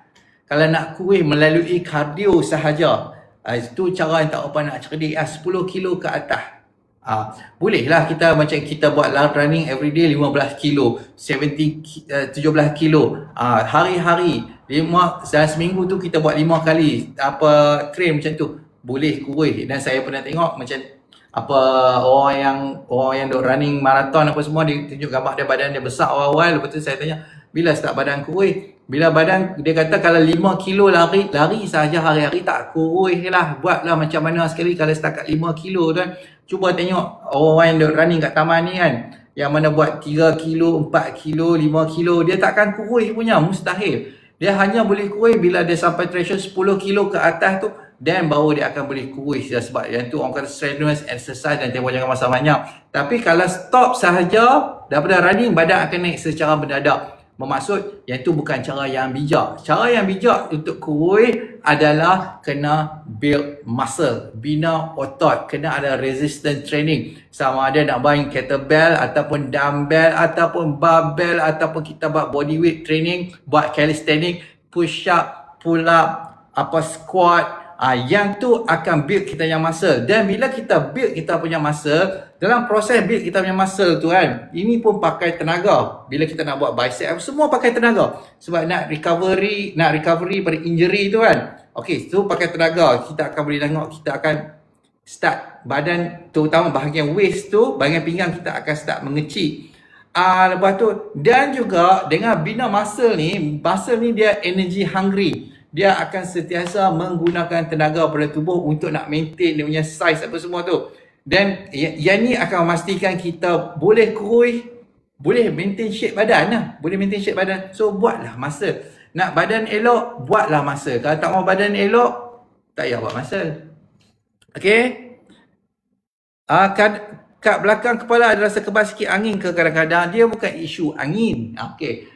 Macam dia, okay, saya menjawab untuk soalan Atib sekali, kebas tangan kanan, masalah gigi juga ke Tok Mo? Okay, silakan Dr. Ed ulang balik penerangan Dr. Ed tadi untuk masalah dengan kurang bekalan darah pada periferi punya nerve ni, saraf periferi ni. Okay, bila kita beradaan dalam tipe dominan, rakan-rakan MBB sekarang ni kena keadaan stres, mod kronik stres lah, sentiasa stres. Bila kronik stres ni maksudnya mana kita sentiasa dalam keadaan simpatetik dominan, maksudnya lawan atau lari, fight or flight. So bila kita berada dalam mode begini, peredaran darah, nerve supply semua akan tertumpu fokus kepada organ-organ yang penting, iaitu otak kita, jantung kita, paru-paru kita. Itu paling penting lah. Dan kita punya hati sikit, kita punya ginjal sikit, kidney sikit kan. So all this periphery tu adalah yang di hujung-hujung, kaki hujung-hujung, tangan hujung-hujung ni, dia akan kurang mendapat peredaran darah. Maksudnya tak lancar peredaran darah. Tak lancar juga dia punya nerve supply. So that's why kita rasa macam kebas-kebas, kita rasa macam sejuk-sejuk kan. So benda ni adalah benda yang common. Sebab kita berada dalam keadaan sympathetic dominant, kita berada stres. So kita kena kawal stres tu, kita kena settlekan masalah stres tu. InsyaAllah kita akan kembali normal semula. Okay, common ni bermaksud benda biasa lah, benda biasa. Kalau orang Kedah ni pakai command ni bagi command. Command ni benda biasa lah. Command tu biasa. Command lah. Tak ada apa ni. Tak seperti apa command lah. Masuk command benda biasa. Okay. Okay, untuk habis tu exercise memang boleh tingkatkan tenaga untuk digest pelbagai makanan untuk elak trigger. Yes, sudah semestinya. Dengan kita naikkan, dengan kita praktis zon 1 dan zon 2 cardio ni pada peringkat permulaan kan, ataupun selanjutnya lah, dia akan setiap kali kita buat strenuous exercise yang pakai kita punya kekuatan fizikal, kita akan bantu tingkatkan BDNF. Maksud dia exercise ni jangan melebihi daripada kita punya maximum aerobic function, iaitu kita dah start masuk zon anaerobic. Kita tak mau masuk zon anaerobic ke zon aerobik? Betul. Aerobik pakai oksigen. Kita tanya betul. Kita kalau boleh tak nak masuk anaerobik lah sebab dah tak ada oksigen. So, kita tak mau masuk zon anaerobik. Kita nak masuk zon aerobik sahaja, iaitu bawah pada kita punya MAF. Dan dekat situ dia punya sweet spot untuk naikkan kita punya BDNF, Brain Derived Neurotrophic Factor. Anggap BDNF ni umpama baja kepada kita punya kesihatan otak, terutamanya bahagian hippocampus. Orang GGA, masalah dia adalah disfungsi hippocampus. Maksud ada masalah dengan hippocampus tersebut. Hippocampus ni adalah sebahagian daripada kita punya bahagian otak yang mana antara kerjanya adalah untuk regulasi kita punya paras tenaga. Okey. Bila kita kembalikan kebolehan tubuh untuk regulasi paras tenaga kita ni, insya-Allah kita boleh makan pelbagai makanan tanpa trigger. Yang ni yang orang selalu salah kenal, terutamanya waktu kebanyakan orang ingat masalah GGA ni umpama macam masalah keracunan makanan. After sekian waktu dia akan pulih sendiri. Ada orang juga ingat untuk masalah GGA ni umpama masalah demam. Untuk sekian waktu bila dia rasa okey tu dia akan okey terus secara automatik. Tak. Sebab masalah GGA adalah masalah, orang kata masalah fizikal, masalah dengan disfungsi hippocampus, masalah hardware bukan masalah software. So, benda ni dia akan ambil masa untuk pulih. Contoh macam untuk orang yang makan hafal, lepas tu praktis MBB, ya betul badan dia akan start rasa selesa. Lepas tu dia rasa dia boleh tidur balik dah, sebelum tu tak boleh tidur. Lepas tu dia akan start rasa kurang lapar dah, dia boleh buat sampai makan 2 kali sehari daripada awal-awal makan 6 kali sehari, lepas tu dia boleh makan 2 kali sehari tanpa trigger simptom. Lepas tu dia boleh buat berak dengan lawah pada peringkat permulaan. Lepas tu dia ingat, dia anggap dia dah sembuh. Dia ingat dia rasa dah, lepas tu berat badan yang sebelum tu berat badan dia dah makin lama makin naik. Dia ingat dia dah sembuh. Lepas tu dia tinggal hafal, dia tak teruskan zon 1, zon 2, praktis untuk cardio. Lepas tu dia tak praktis untuk buat weight training. Dia kata dia dah sembuh dah. Lepas tu masalah berulang dan berulang. Kena ingat lah masalah GGA ni. Sekali, kalau dia relapse kali kedua tu makin lagi susah untuk repair daripada sebelum tu. Relapse kali ketiga dia akan lagi susah untuk repair pada relapse fasa kedua. Relapse ni masuk benda tu berulang. GGA tu berulang, jadi trigger balik. Kita tak mau bagi dia relapse. Okey, baik. So, untuk kita tengok soalan lagi.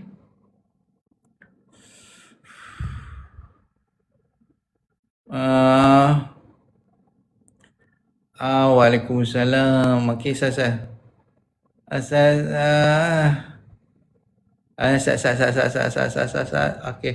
Okey, bukan seminggu sekali okey tak tuan? Untuk buat cardio kan seminggu sekali okey tak tuan? Kalau untuk 10 kilo ni kita panggil LSD, long short distance punya running. Kalau seminggu sekali okey dah, tak ada masalah. Ingat, dia bukan untuk nak sembuh GGA ni, dia bukan untuk cardio sahaja, dia kena ada weight training sekali. Saya kurus nak gemuk tuan. Kurus nak gemuk, ikut sahaja formula MBB tu, ikut sahaja. Masalah kurus ni saya tak risau sebab kebanyakan sekarang yang mana ada MBB ni semua dah gemuk nak kurus balik. Kebanyakan itu. Daripada dulu dia duk risau berat badan dia turun, sekarang berat badan dia naik, lepas tu dia risau berat badan dia naik, dia turun balik.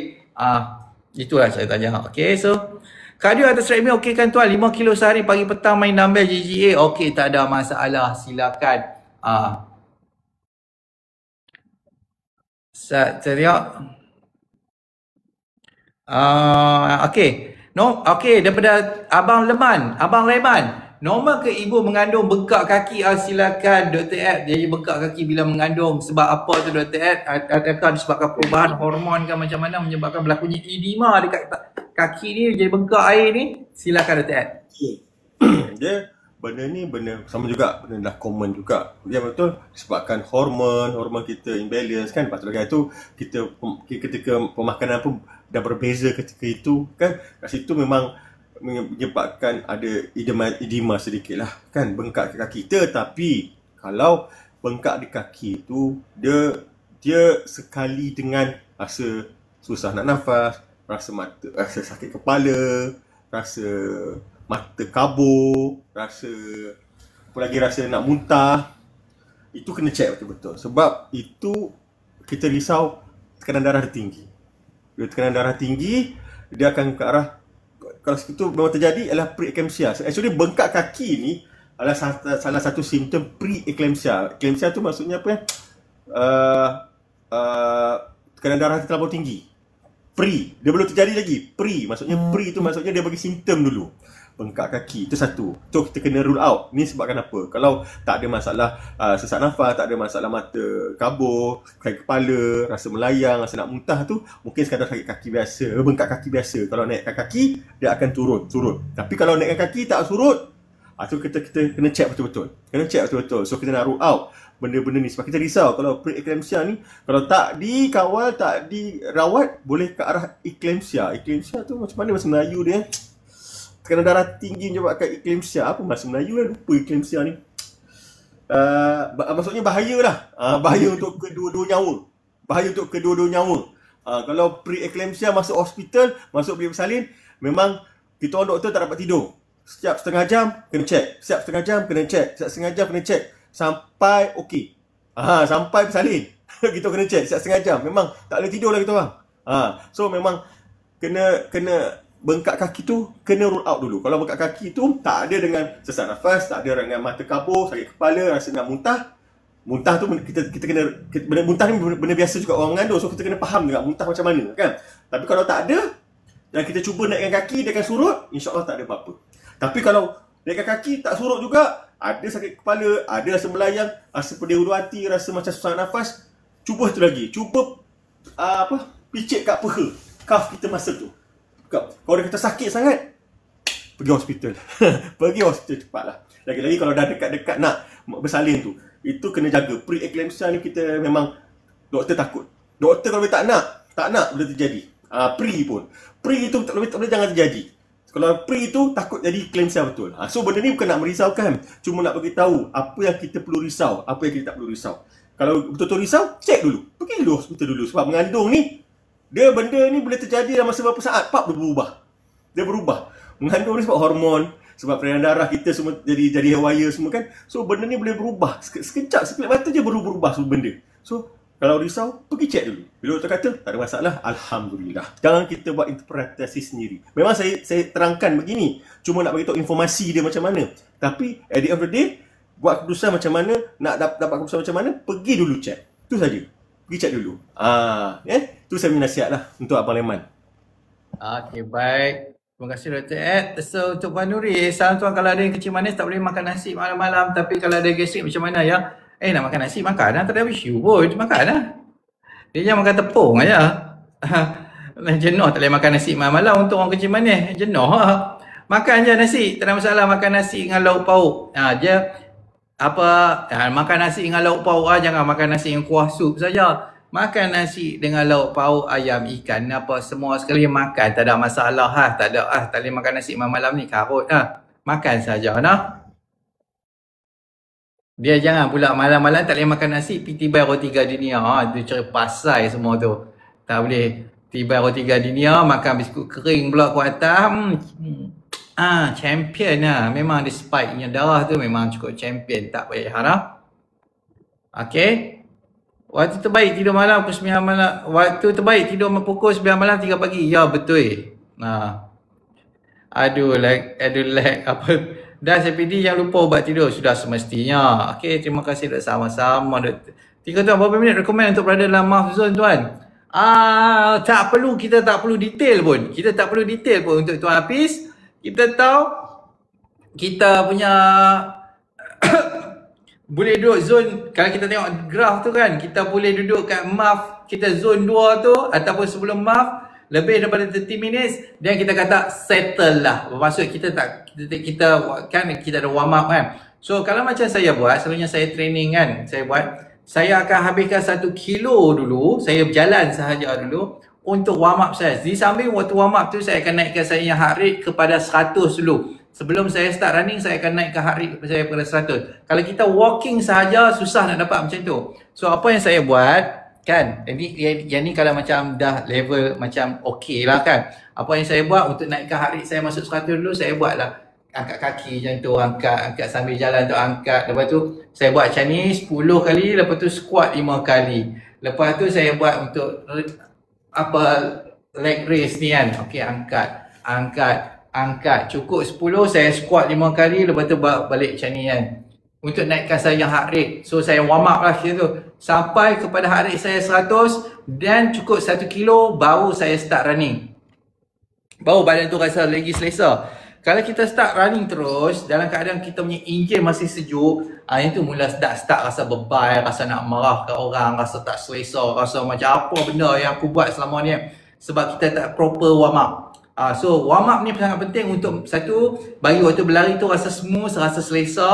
Satu lagi untuk mengelakkan berlakunya kecederaan. Sekali nak jadi ACL lah, terpeleot lah, kaki ni apa, semua macam-macam kan.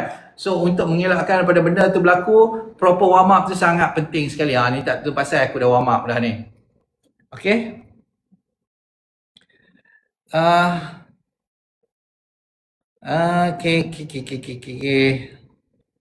Okay, so untuk menjawab sebelumnya soalan Prince tu, kita jawab sikit soalan GGA ni kan. Okay, kita tak habis jawab. Okay.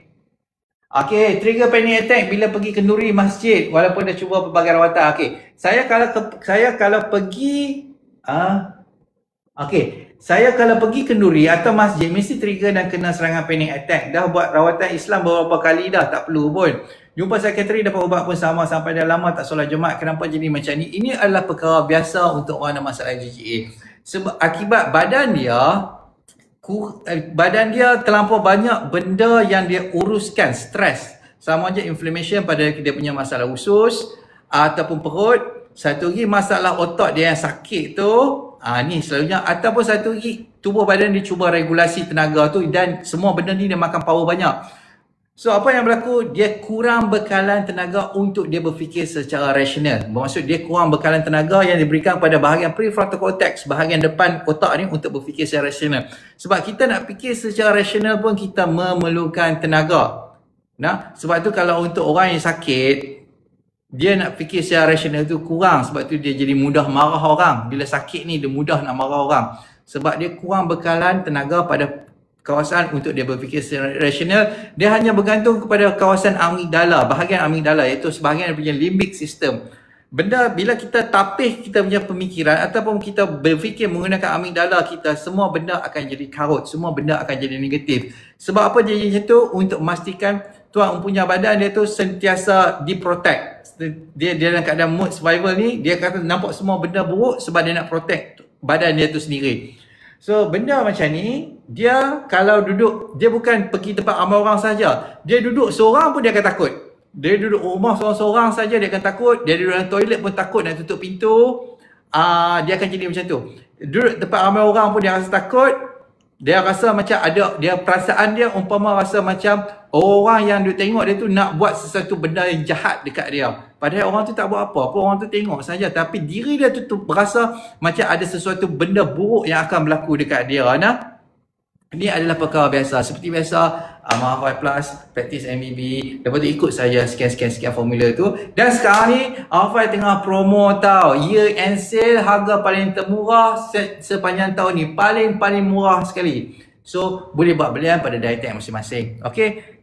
Saya jawab soalan Prince, tuan, kenapa berat badan saya naik walaupun makan sikit selalu exercise? Perkara mudah sahaja. Exercise tu exercise cardio ke? Macam, sebab cuba bagi tahu Ustaz cara exercise tu macam mana dan berapa dia punya kekerapan exercise buat dalam masa seminggu. Bagi tahu kat saya, Tuan Prince. Okay.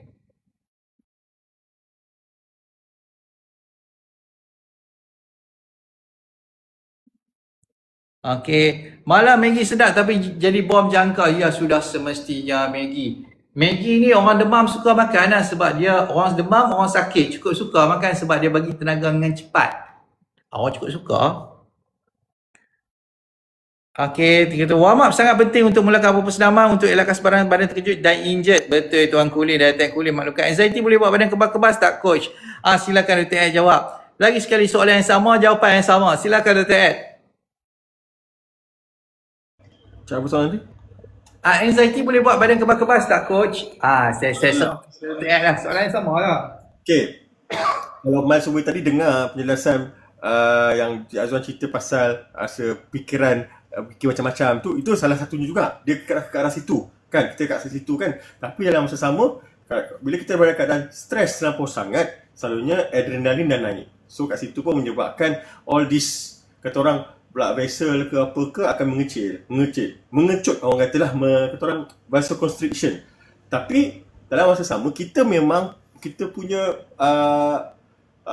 blood supply dan nerve supply kepada all this periphery. Periphery tu adalah hujung-hujung jari, hujung-hujung kaki ni memang sentiasa dah tak lancar. Sebab kita berada dalam mode sympathetic dominant, yang mana peredaran darah dan juga supply nerve ni akan fokus, akan diutamakan kepada otak kita, jantung kita, paru-paru kita. Lebih kat situ lah. So memang kat sini memang neglect. That's why even biasa-biasa pun kita akan rasa senang kebas. Lagi-lagi kalau kita tengah stres, kita tengah anxiety, contohnya anxiety terjadi sebab adrenalin lagi tinggi kan, adrenalin tinggi lagilah constricted, maksudnya vasoconstriction, maksudnya saudara tu lagi mengecil, so menyebabkan lagi kurang peredaran darah sampai ke ujung-ujung jari kita, dan nerve juga becoming tak aktif, tak sensitif. So kat situ dah menyebabkan kita rasa kebas-kebas lebih ketika anxiety. So itu jawapan dia. Memang benda tu benda common juga, Untuk menjawab Puan Samsiah kali ketiga saya menjawab, harap tak lag Puan Samsiah. Okay, tadi Puan Samsiah kata dah pergi hospital kata memang paru-paru tak ada masalah. So Alhamdulillah bukan masalah paru-paru. So bagi saya itu adalah resonan daripada perut kita, dia resonate dekat kita punya paru-paru. Sebab paru-paru itu pun adalah hollow, maksudnya ruang kosong, banyak angin, banyak udara. So dia boleh bergema kan. So maksudnya bukan paru-paru tak ada masalah, okey, sihat. So bukan masalah paru-paru, tu lebih kepada masalah usus kita, yang mana bunyi usus kita tu resonate dekat paru-paru kita. So tak perlu risau lah Puan Samsiah. Okey, baik, terima kasih Dr. Ed. So kita tengok lagi apa soalan lagi. Kita tengok, teringat dulu tak tutup pintu toilet. Ya betul tu. Kepada yang ni GGA, crucial ke kalau berhenti merokok? Yes, of course. Tapi kena ingat lah, dan dia ada dia punya silver lining dia dekat sini.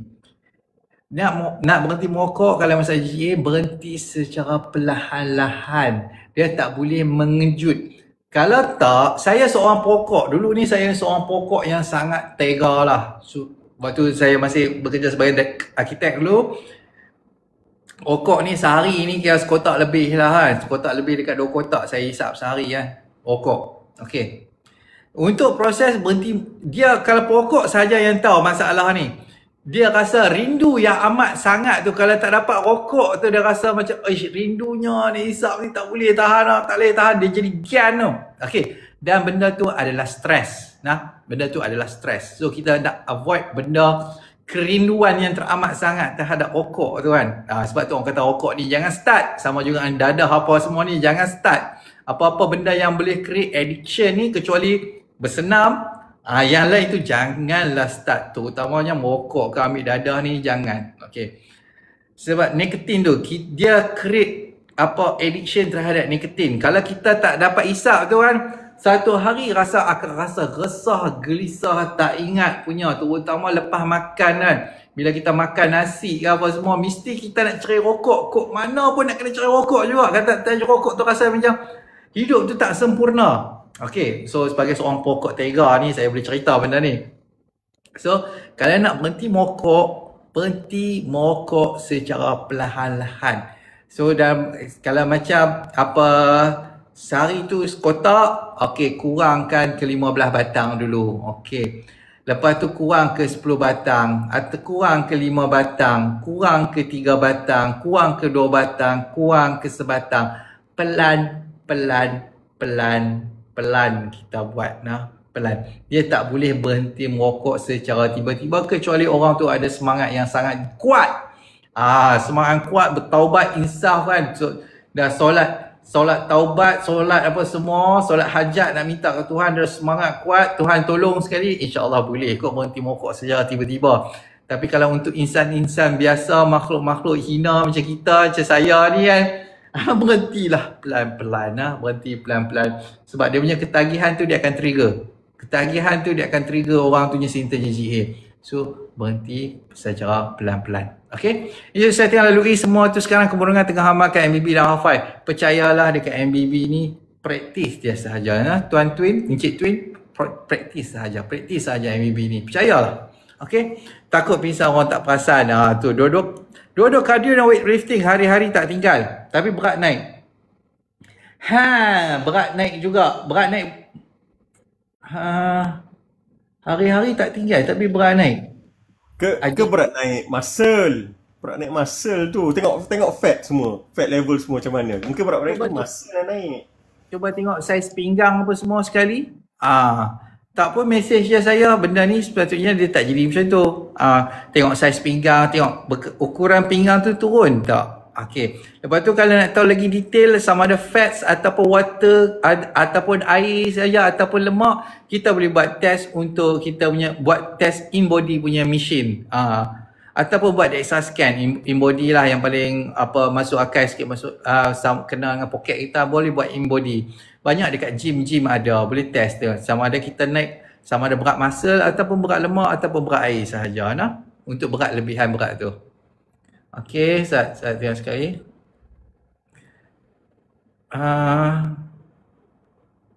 Saya tengok soalan lagi. Ya.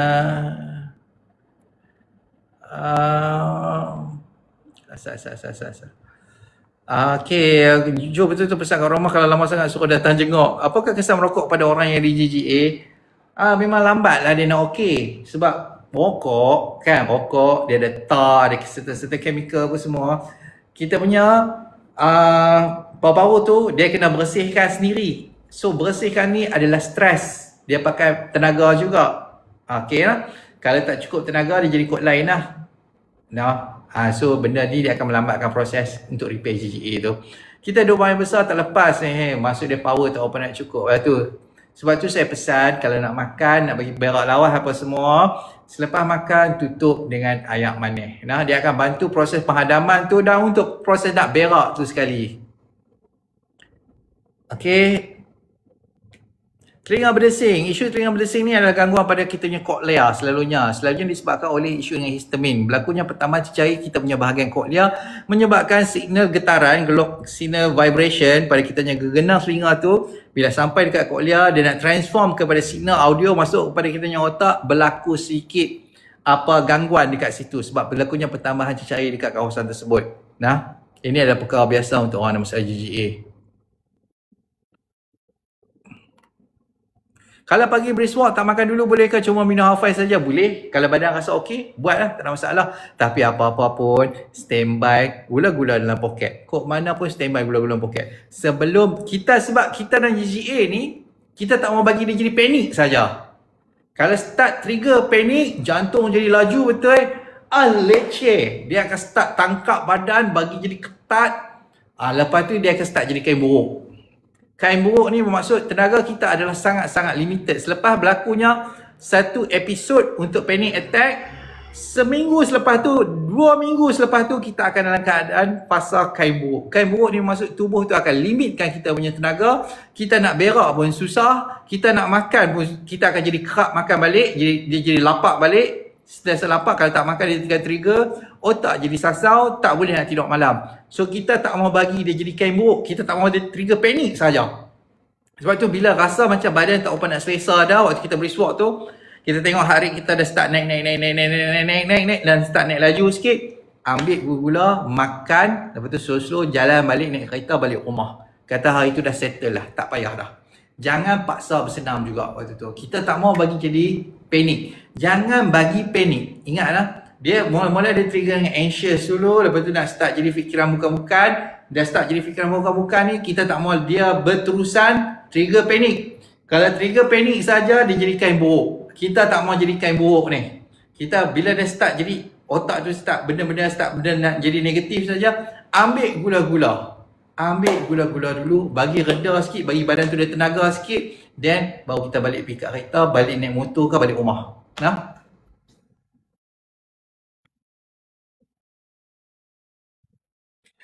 Kalau rindu nak makan burger kira-kira sama ke? Siapa tak rindu makan burger? Sedap kot burger kan. Burger Ramly yang baru telok sikit kot atas. Oi, sedap yang amat tu. Saya fikir pun saya dah rindu dah ni. Tapi malas nak makan burger sebab dia akan jadi sembelit punya. Saya umur 40 dah ni. Umur 40 dah. Kok mana sekalipun. Saya tak boleh buat benda orang muda dah buat. Umur 20. Saya tak boleh buat macam tu dah. Kalau saya makan burger, confirm jadi sembelit. So untuk avoid benda tu saya tak makan lah. Tak berbaloi pun untuk seronok sat saja dalam masa 15 minit duk makan burger tu kan. Lepas tu esok tu nak jadi sembelit, tak berbaloi benda tu.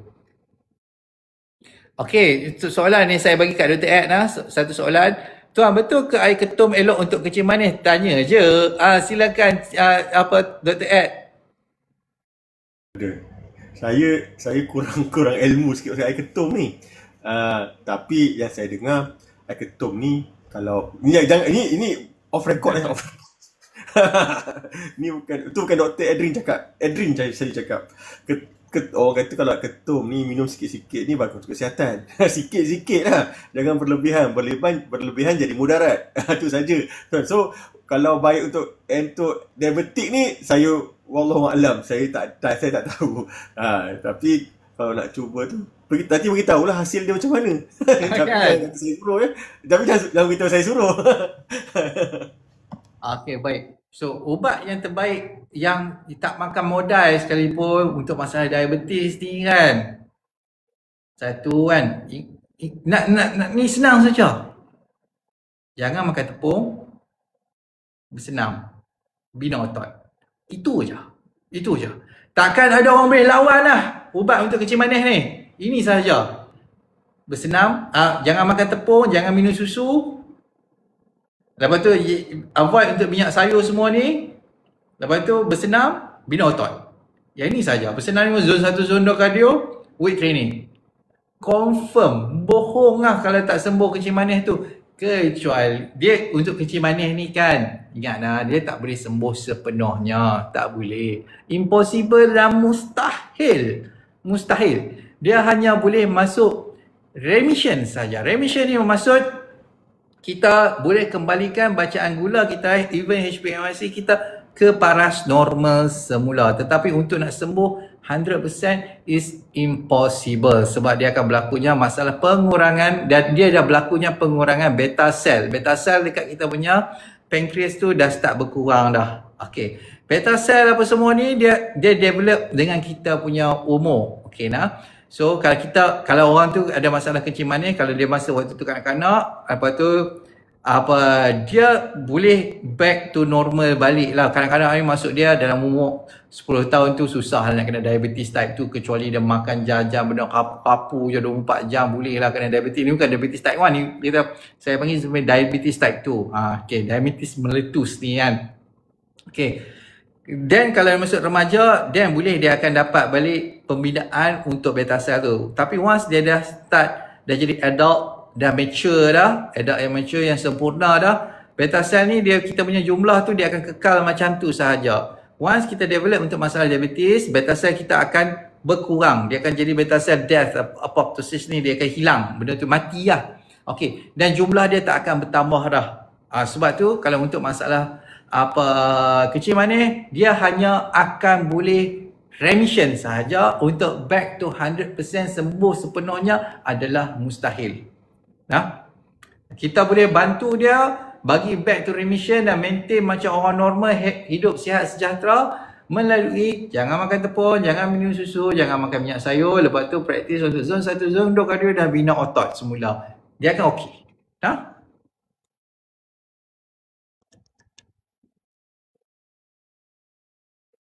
Okey, Sat. Kadang bila Tuan Zamri bila makan mi dan roti canai, kadang-kadang badan rasa melayang sudah semestinya, of course. Sebab benda tu spike kita punya gula, crash kita punya gula. Lepas tu nak balancekan gula, masuk balik kita punya homeostasis, iaitu kita punya paras gula stable tu, dia akan makan tenaga dan benda ni akan menyebabkan badan rasa cemas, pening melayang, trigger anxiety, belakang ketak belakang apa semua, susah nak tidur, semua segala macam ni dia akan trigger. Sekarang dah ambil hafal, dah masuk kotak kedua dah. Okey, boleh start dah dengan apa Happy D, dah masuk fasa untuk zone 1, zone kardio dah. Dah boleh buat dah. Klien saya HbA1c 7, terus doktor bagi ubat diabetes. Ubat sudah semestinya HbA1c 7 dah kot. Kalau ni kena makan dah ubat diabetes dulu, sementara nak stablekan balik dia punya bacaan HbA1c apa semua tu. Okay, then dah ada start zone 1, zone 2 kardio. Lepas tu kalau badan tu rasa letih tak sama sangat, check balik HbA1c. Nah? Okay, orang JJ yang hilang berat HbA1c naik ke? Ya, sudah ada naik. Memang selalunya akan naik lah, sebab dia punya tempat nak simpan glukos dia tu, akses tenaga dia dah hilang dah. Sebab kurang masa. Nah? Okey, baik. Kita teruskan dengan soalan Sat. Tadi soalan kita tergantung tadi. Okey, cepat kenyang, dah 2 minggu makan rasa lambat turun dan macam tercekik di dada. Kadang baru 2 suap dah tak boleh masuk. Minum air pun macam keluar balik. Perut tengah rasa penuh. Bila baring, pinggang perut kiri dan belakang sakit. Okey, kena baring pusing kanan baru lega. Ada yang macam ni ke? Okey, tips dia mudah saja sebab dia kata rasa tekak sakit belakang. Lepas tu rasa tekak dia cekik. Ni perkara biasa. Bila otot sawas kita ketat, kita diafragma rata, ditarik ke bawah jadi rata, kita akan start bernafas guna kita punya ke depan ni.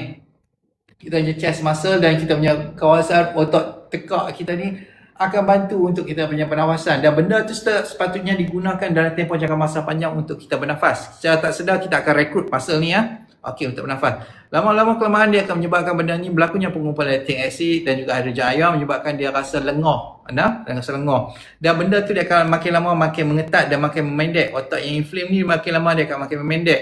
So bila makin lama makin memendek, dia akan tarik ke depan ni. Yang tu yang menyebabkan rasa cekik tu. Itu sahaja. Okey, Tuan Milo boleh minum ke? Tak boleh. Memang tak boleh, diharamkan langsung terus untuk orang GGA minum. Disebabkan isu dengan creamer dan kualiti koko. Kalau nak minum juga kan, alah mana ada tak ada. Kita ada lah kat sini. Okey, dalam MBB kita ada coco drinks yang mana kita buat khusus untuk orang ada GGA yang tak ada creamer apa semua sekali So boleh buat belian pada dietetic. Susu pun tak boleh. Susu kebanyakan untuk orang Southeast Asia ni, kita ada masalah dengan kekurangan enzim laktase. Kita tak boleh hadam laktos.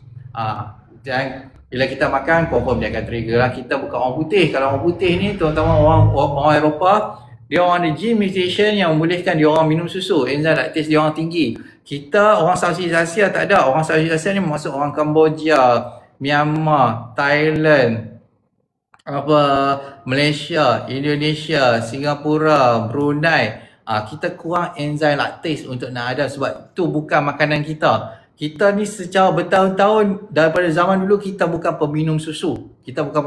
Minum susu ni ada satu benda yang baru sahaja yang kita buat minum sekarang ni. So sama juga macam orang Eropah, dia orang tak sesuai untuk makan jumlah nasi yang sangat banyak sebab dia orang kurang enzim amylase. Dia orang kurang kebolehan untuk nak hadam starch. So kalau untuk orang macam ni, dia orang makan nasi yang banyak, betul boleh trigger diabetes. Boleh. Dan kebanyakan kita punya research apa semua, kita tak buat proper research untuk genetic Southeast Asian sendiri berkenaan isu diabetes ni. Sebab tu kita kata makan nasi ni boleh trigger untuk masalah diabetes sebab kita ambil bulat-bulat saja pada luar negara. Okey.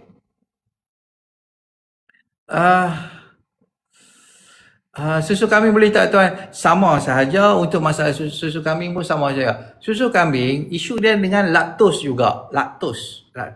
Kalau untuk orang yang buat kata minum susu kambing ni untuk masalah GGA ni memang karut langsung lah karut langsung. Dia senang saja. Kalau betul-betul boleh merawat untuk isu GGA kan, buka grup. Buka grup. Lepas tu layanlah orang GGA ni macam mana baru tahu langit tinggi rendah, kata produk hang work ataupun tak work. Macam tu sahaja kan. Buatlah kerja-kerja macam dietetic Kulin ni, macam dietetic Firdaus, dietetic Karim Mamu, dietetic Zahida, dietetic Fat apa semua ni kan. Try buat. Tengok. Jaga dulu. Tak payah jaga banyak orang pun. Kalau susu kambing tu work kan, buka grup, Betul, layan tengok orang. 10 orang cukup. 10 orang cukup. Layan tengok. Okey. Sedap yang amat tu saya minum koko toilet. Terima kasih banyak-banyak. Okey. MBB relax bagi beginner boleh minum tak? Berapa kali sehari boleh minum? Untuk MBB relax saya tak syorkan. Tapi kalau untuk kopi kopi MBB Boost ni okey untuk beginner. Sebab dia campur sekali Tiger Milk Mushroom, cendawan susu harimau. Dia okey untuk beginner, okey, tak ada masalah. Sebab yang kalau relax dia ada ashwagandha. Ashwagandha ni dia tak sesuai untuk beginner. Untuk advance sesuai. So sekarang ni kita buat pack combo pembelian untuk kopi ni.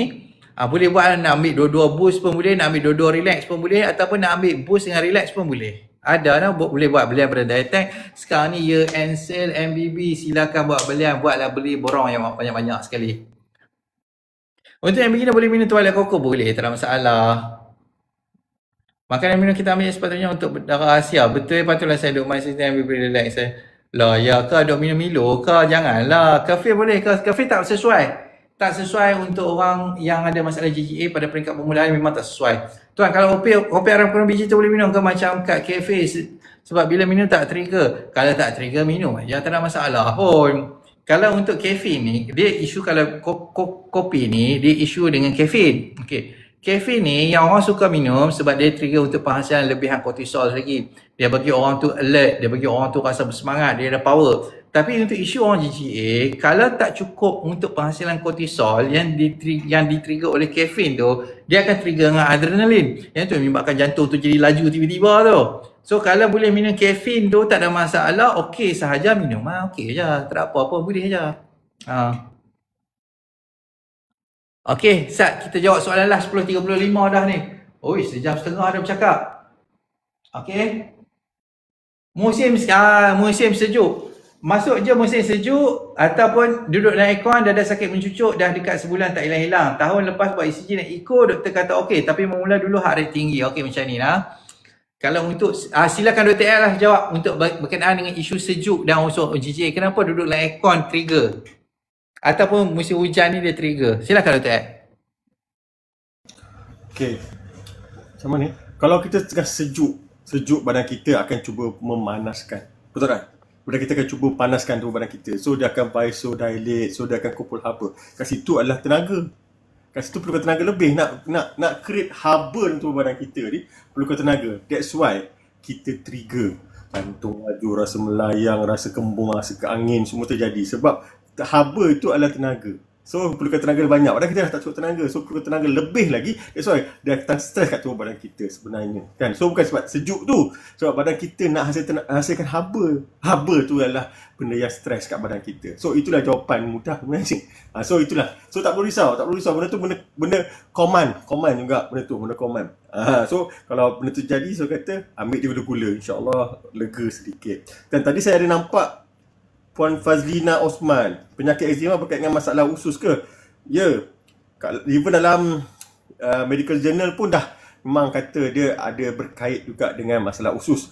Tapi nak mudahkan, maksudnya actually usus tu bukannya masalah usus macam mana. Maksudnya ada masalah kata orang histamin tinggi, muscle atrophy syndrome. So actually, so dia punya histamin sentiasa tinggi. Lepas tu makan tak sesuai, histamin dia lagi tinggi. That's why eczema ni sentiasa terjadi. So dia berkait juga dengan pemakanan kita. So kalau kita jaga usus kita, insya-Allah eczema tu pun akan berkurangan. Tetapi untuk eczema tu kurangan, kita kena kawal simptom tu dulu. Maksudnya histamin tu kita kena turunkan dulu. Dan masa sama, maksudnya nak turunkan simptom tu, nak turunkan histamin tu kena makan ubat lah. Makan ubat makan, ataupun guna krim untuk atasi masalah histamin tinggi tu. Dan masa sama, kita cuba betulkan rawat masalah usus kita. Kan? InsyaAllah eczema tu pun akan slowly berkurangan. Usus kita macam nak rawat? Ambil lah Halfai semua. Ikut saja MBB. InsyaAllah usus kita akan sihat. InsyaAllah. Okey, baik. Untuk eczema ni macam Dr. Ed maklumkan tadi, dia bukan orang kata masalah dia genetik issue dengan genetik juga. Kita orang Southeast Asia, orang Asia Tenggara, macam saya tak ada masalah perut tapi saya ada masalah eczema juga sikit-sikit saja, macam naik kat tangan sikit-sikit, kadang-kadang sikit-sikit. Dia akan naik kalau saya salah makan.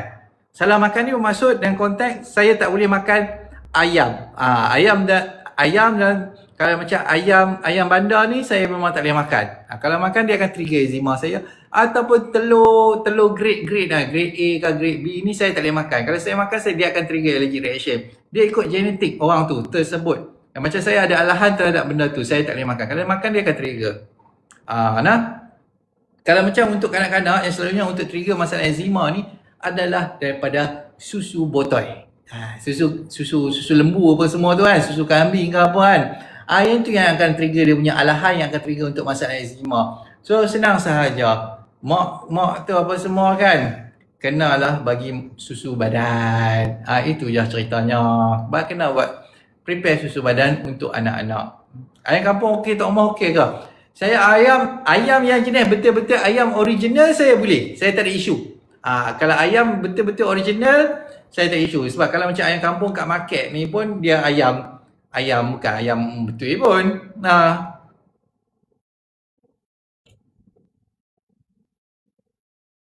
Okey. Saya tengok okey baru faham bila saya kadang-kadang tak ada tenaga. Betul lah tu, untuk orang GGE ni adalah perkara biasa lah. Dia adalah isu dengan tenaga. Dia bukan isu masalah, dia disebabkan oleh isu kurang kebolehan untuk regulasi tenaga akibat disfungsi hippocampus, menyebabkan dia manifest ni mewujudkan diri dia dapat dengan masalah penghadaman, masalah GERD, reflux semua tu, masalah otot dan juga masalah mental. Itu sahaja. Dia masalah dengan tenaga. Sebab tu bila kita makan Xanax, benda-benda diazepam ni kan, dia akan tarik handbrake kepada kita punya sistem stres. Dia tarik handbrake dekat situ, mengatakan tubuh badan ni semua okey saja. Sebab tu simptom dia akan hilang. Perut kembung hilang, sakit belakang hilang, segala jenis benda simptom, rasa pikat bukan-bukan pun semua hilang untuk sementara waktu sebelum dia ada balik. Okey? Tekak macam kering gatal pada minum air dah banyak sebab isu reflux. Ini isu reflux lah. Okey, baik. So itu sahaja untuk hari ini. Terima kasih semua. Terima kasih banyak-banyak kepada yang hadir. Memang sangat-sangat berterima kasih. Terima kasih kepada yang bagi like. Terima kasih kepada yang bagi gift. Dan sekarang saya nak maklumkan MBB tengah buat year end sale. So kalau untuk nak belian harga yang termurah segala produk MBB dan servis MBB, boleh buat belian daripada Dietech. Semua harga super murah. Terima kasih juga kepada Dr. Ed. Terima kasih banyak. Okey, baik, itu sahaja. Assalamualaikum warahmatullahi wabarakatuh. Pastikan bersenam semua, makan hafal, bersenam dan juga bina otot. Itu saya jalan untuk nak sembuh isu ni. Okey, baik, itu sahaja. Terima kasih semua. Assalamualaikum. Waalaikumsalam warahmatullahi.